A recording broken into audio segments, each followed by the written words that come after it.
अन्ना आंदोलन के दौरान संजय भाई से हमारी मुलाकात हुई। लाखों लोगों का जमावड़ा भ्रष्टाचार के खिलाफ रामलीला मैदान में इकट्ठा होता था, दिन रात आंदोलन चलता था। उतने विशाल आंदोलन के बीच में भी संजय भाई को सुल्तानपुर के रेडी पटरी वालों का संघर्ष याद आता था। उनको इस सुल्तानपुर के लोगों के लिए संघर्ष की छोटी छोटी कहानियां याद आती थी।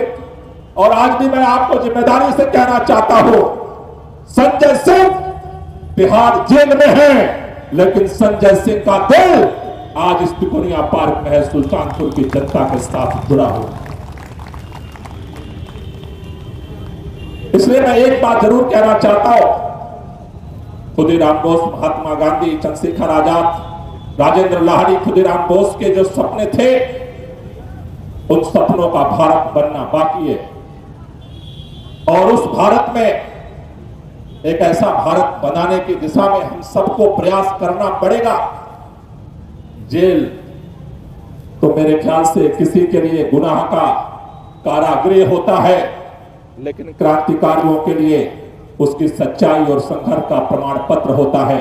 अगर जेल क्रांतिकारी नहीं गया, अगर देश के लिए, मां भारती के लिए, देश के लोगों के लिए लड़ने वाले को अगर जेल में शासन बंद ना करे, देश के अंदर अगर उसे आखिरी पड़ाव होता है, सत्ता का जो हथियार होता है जेल, अगर वो बंद ना करे तो समझ लेना कि अभी उसका प्रमाण पत्र अधूरा है। संजय भाई का जो इस तिकोनिया पार्क से संघर्ष शुरू हुआ था, जो इस सुल्तानपुर के प्रशासन और सुल्तानपुर के जेलों से संघर्ष शुरू हुआ था, आज देश की राजधानी के तिहाड़ जेल में पहुंचने से एक बात सच है कि संजय सिंह के संघर्ष का प्रमाण पत्र पक्का होगा। रही बात हुकूमतों की, तो जिस अंग्रेजों के राज में सूरज नहीं डूबता था, चप्पे चप्पे पर जिन अंग्रेजों की तूती बोलती थी, इतिहास के पन्नों से केवल एक बात कहना चाहता हूं, संकट के दौर में निराशा इंसान के मस्तिष्क में आती है, लेकिन एक बात याद रखना, जब इस देश के अंदर 1757 से लेकर के 100 सालों ने देश के अंदर अंग्रेजों ने चप्पे चप्पे पर इस मुल्क को जब गुलाम बना लिया, 1857 में अंग्रेजों को जब इस बात का घमंड हो गया था कि भारत हमारी पूरी तरह मुट्ठी में है, वही 1857 ने एक नया सुराग खोला। उसी 1857 ने बहादुर शाह जफर को पैदा कर दिया।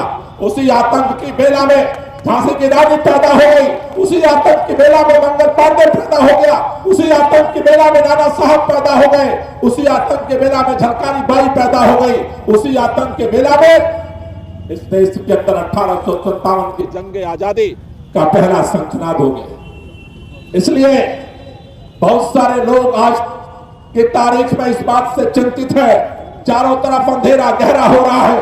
कल भारत के अंदर लोकतंत्र रहेगा कि नहीं रहेगा, भारत के अंदर कर्मल बोल पाएगा कि नहीं बोल पाएगा, कल भारत का भविष्य क्या होगा, भारत के अंदर तानाशाही आ जाएगी। मैं आपसे कहना चाहता हूं, हर अंधेरा इस बात की गारंटी होती है कि उजाला आएगा।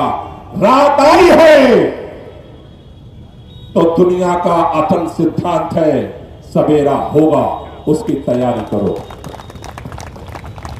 संकट मातम मनाने का अवसर नहीं होता है, संकट नए सवेरा के उदय होने पर नए संघर्ष और नए संरचना की जिम्मेदारी के लिए तैयारी करने का होता है।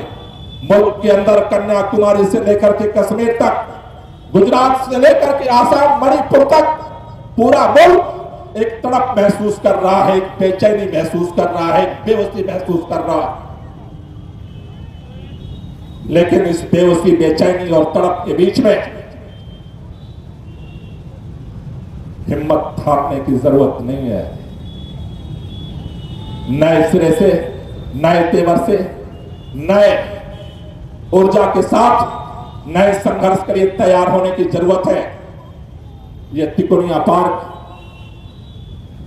से लेकर के और रामलीला मैदान तक संजय सिंह की जो यात्रा है, वो अभी नए चिंतन